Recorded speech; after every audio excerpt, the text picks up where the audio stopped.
Dramatic swings between extreme heat and intense rainfall are testing China's ability to cope with increasingly wild weather.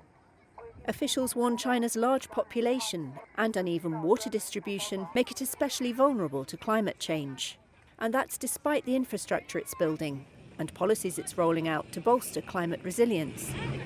So how worrying is the heat?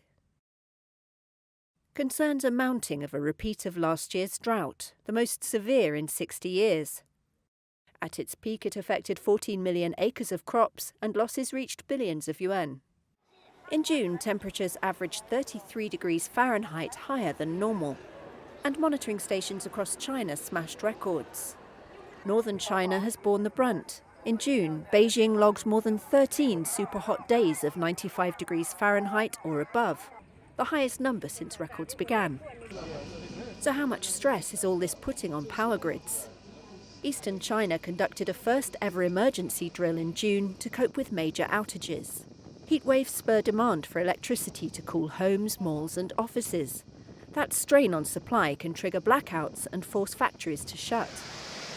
At the same time, drought curbs hydropower, meaning Yunnan in February had to cut its output of aluminium. And last August, hydro-dependent Sichuan province had to mandate power cuts on most industrial users lasting 11 days. To boost power supply, China is approving new coal mines and coal-fired power plants. That could make it much harder for Beijing to achieve its carbon reduction goals. The intensity of the rainfall has also proven deadly. At least 15 people were killed in early July by heavy rains that hit Chongqing, according to state-run media. But floods also threaten food, China's crucial wheat and rice crops. This year, the worst rains in a decade struck central wheat fields just before the harvest, leaving 15% of the crop unfit for human consumption.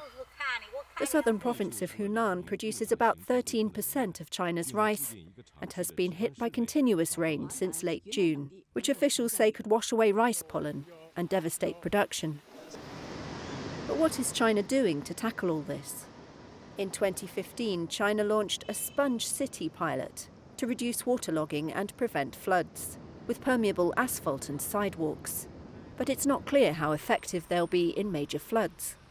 In May, officials released plans to build a national network of canals, reservoirs and storage to control water flows and reduce the risk of floods and droughts.